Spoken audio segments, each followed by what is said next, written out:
अस्सलाम वालेकुम व्यूअर्स, मैं हूं आसिफ मलिक और आप देख रहे हैं लेट्स टॉक। आज हम बात करेंगे इमरान खान की स्पीच के हवाले से कि जो उन्होंने नेशनल असम्बली में की।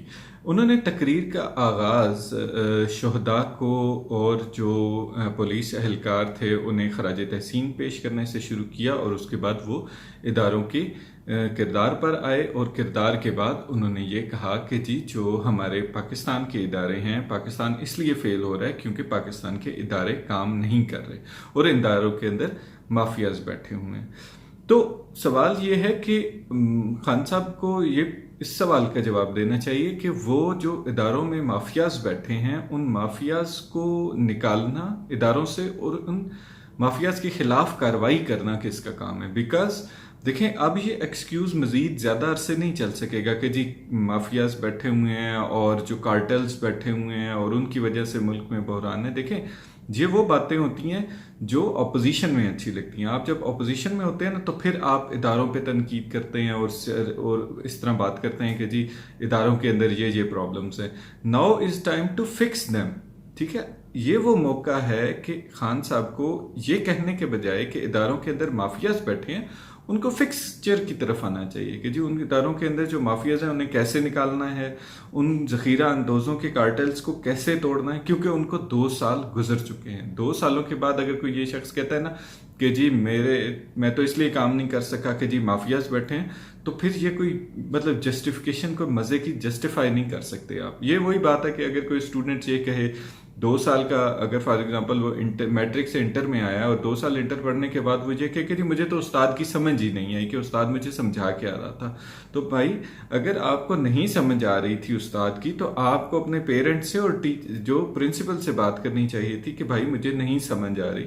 तो ये एक्सक्यूज ऐसा है कि जी जिसकी कोई लॉजिक नहीं है, क्योंकि खान साहब इस टाइम जो मुल्क के वजीर आजम है, सारी की सारी एग्जेक्टिव पावर जो है वो वजीर आजम के पास है। ठीक है, तो अगर वो माफियाज को ही नहीं फिक्स कर सक रहे तो फिर तो फायदा नहीं है ना उनका इस मुल्क पे हुक्मरानी करने का। ठीक है, क्योंकि वो इसी मैंडेट के साथ आए थे कि उन्होंने मुल्क के अंदर से माफियाज का खात्मा करना है, कार्टेल्स को तोड़ना है और पाकिस्तान को रिफॉर्म करना है।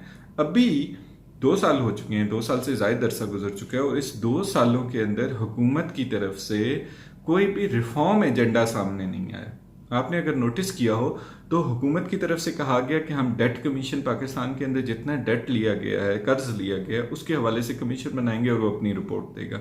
अभी तक उस कमीशन की रिपोर्ट भी नहीं आई। ठीक है, अभी तक जो चीनी पर कमीशन बनाया गया था और जो IPPs के हवाले से कमीशन बनाए गए थे, इन दोनों की रिपोर्ट्स तो सामने आ चुकी हैं, ये तो बहुत अच्छी बात है, मगर उस पर मजीद आगे कार्रवाई नहीं हुई। खान साहब ने आके ये कहा कि जी शुगर कार्टेल की बात की और शुगर माफिया की बात की, और बात करते हुए उन्होंने ये कहा कि माजी की हुकूमतें जो हैं वो इन कार्टेल्स को और इन माफियाज को प्रोटेक्ट करते हैं। उन्होंने ये कहा कि अभी हमने जो चीनी का कमीशन की रिपोर्ट सामने लेके आए, लेकिन खान साहब जो है ना वो यहाँ पर भी थोड़ी सी ना डंडी मार गए हैं।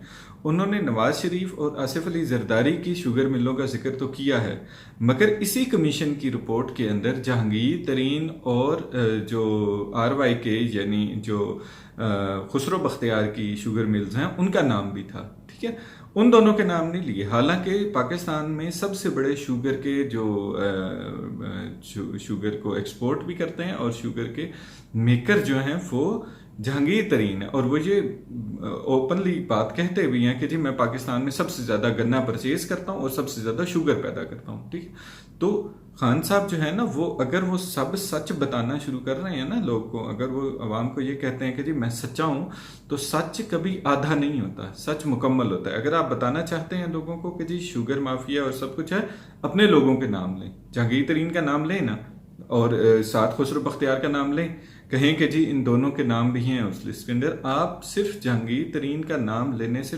कतराते क्यों हैं? ये बात वो है जो बहुत सारे लोगों को समझ आ चुकी है और मुस्तकबिल में इंशाल्लाह मजीद आएगी भी सही, कि जहांगीर तरीन का नाम लेने से क्यों खान साहब डरते हैं। अच्छा, फिर खान साहब ने एक बात की, उन्होंने ये कहा कि जी मैं माइंड नहीं करता क्योंकि वो मैटर नहीं करते।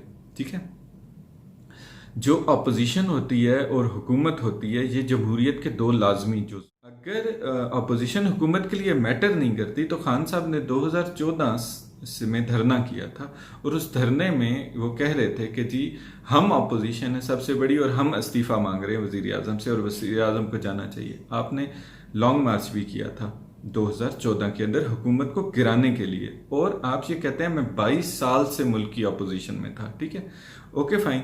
अगर हम आपकी लॉजिक को ही मान लें कि जी मैं माइंड नहीं करता क्योंकि वो मैटर नहीं करते, क्योंकि वो अपोजिशन में इसलिए वो मैटर नहीं करते, तो खान साहब आपकी फिर तहरीक की क्या वैल्यू रहती है, या अपोजिशन करने वाले की तो क्या वैल्यू रहती है? आप तो ये कहना चाह रहे हैं कि जी बादशाहत है और उस बादशाहत में वजीर आजम है वही सब कुछ है, और क्योंकि वो बादशाह है इस टाइम मुल्क का, तो उसकी बात के आगे कोई मनफी बात नहीं हो सकती, उसको कोई जो है ना वो मुखालफत नहीं कर सकता, कोई उस पर ऑब्जेक्शन नहीं लगा सकता।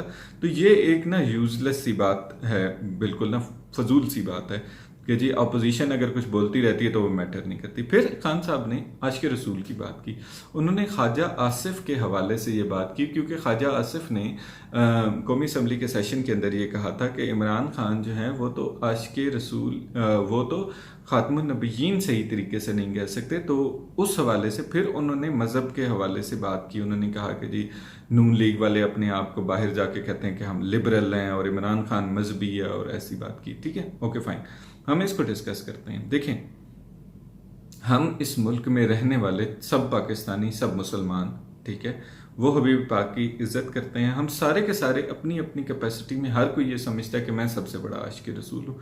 ये हमारे ईमान का तकाजा भी और हमारे ईमान का हिस्सा भी और हमारी टीचिंग्स का भी हिस्सा है। ठीक है, अव्वल तो है कि जी ख्वाजा आसिफ हो या नून लीग की क़यादत हो या पीपल्स पार्टी हो या कोई भी XYZ हो, किसी को किसी के मजहब के हवाले से कभी भी कमेंट नहीं करना चाहिए।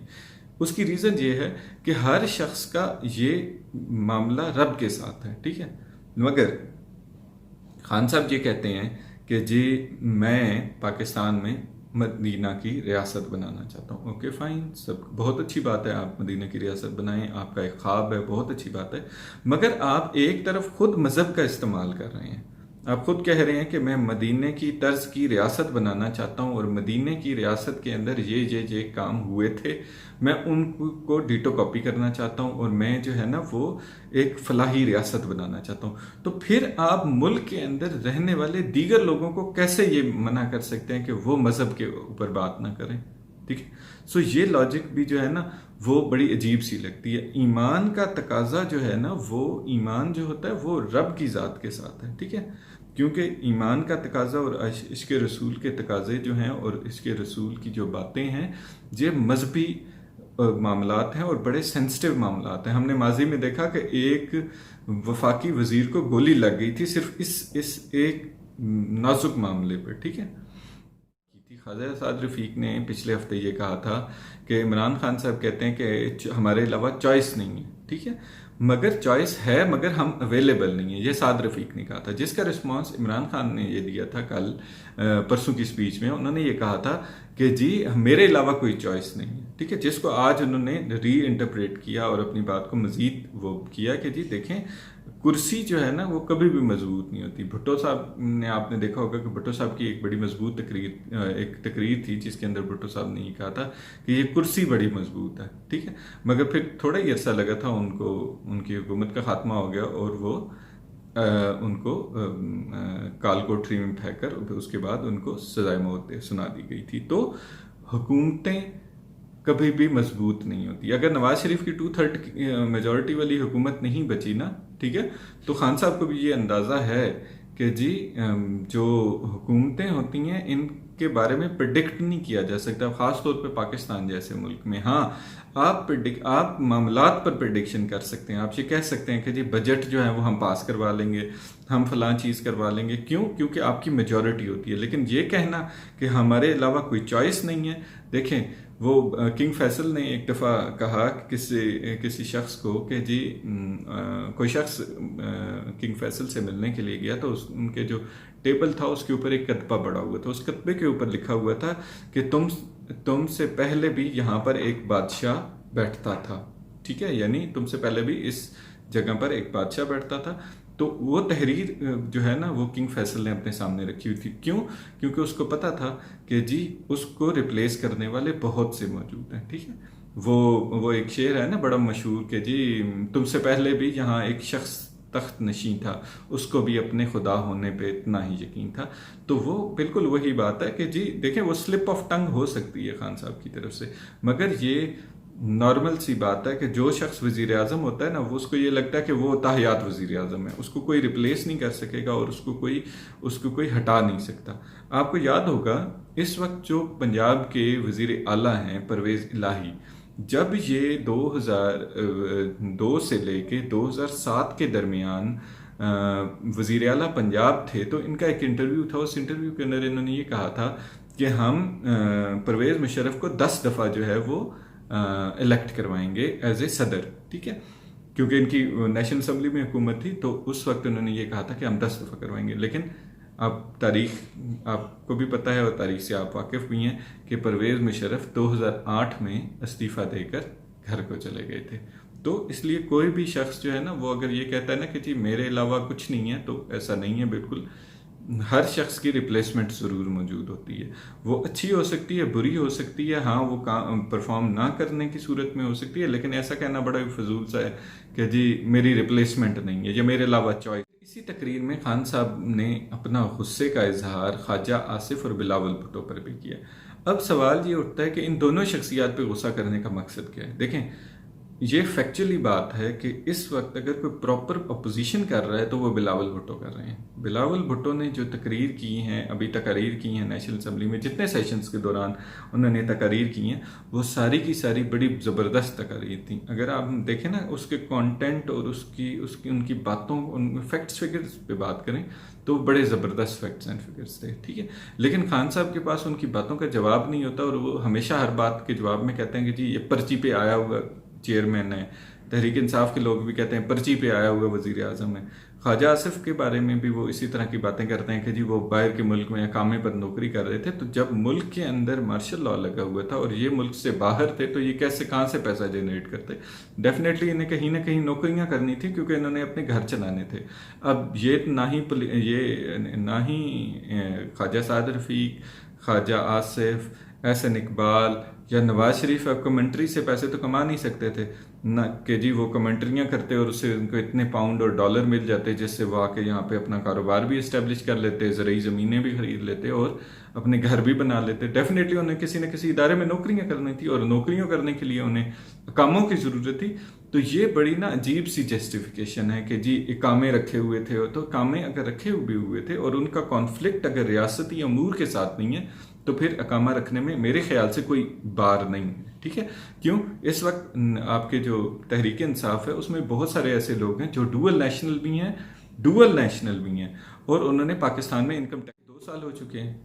मजीद हुकूमत के पास 1 साल है, क्योंकि तीसरा साल के बाद यानी चौथा साल जो होता है वो इलेक्शन ईयर होता है, उसे इलेक्शन ईयर कंसिडर किया जाता है। उस वक्त किसी भी वक्त इलेक्शन अनाउंस हो जाते हैं, ठीक है। तो खान साहब के पास मजीद 1 साल है। देखें, आप अपनी परफॉर्मेंस की बुनियाद पर बात करें। लोगों को बेवकूफ़ बनते हुए 70 साल हो चुके हैं। लोग 70 साल से बेवकूफ़ बन रहे हैं और मज़ीद ज़्यादा बेवकूफ़ अरसा नहीं बनेंगे। होपफुली आपको मेरी वीडियो पसंद आई होगी। मेरी वीडियो को लाइक करें, शेयर करें और बेल बटन लाजमी प्रेस करें ताकि जैसे ही मैं वीडियो अपलोड करूं आपको फ़ौरन ही नोटिफिकेशन आ जाए।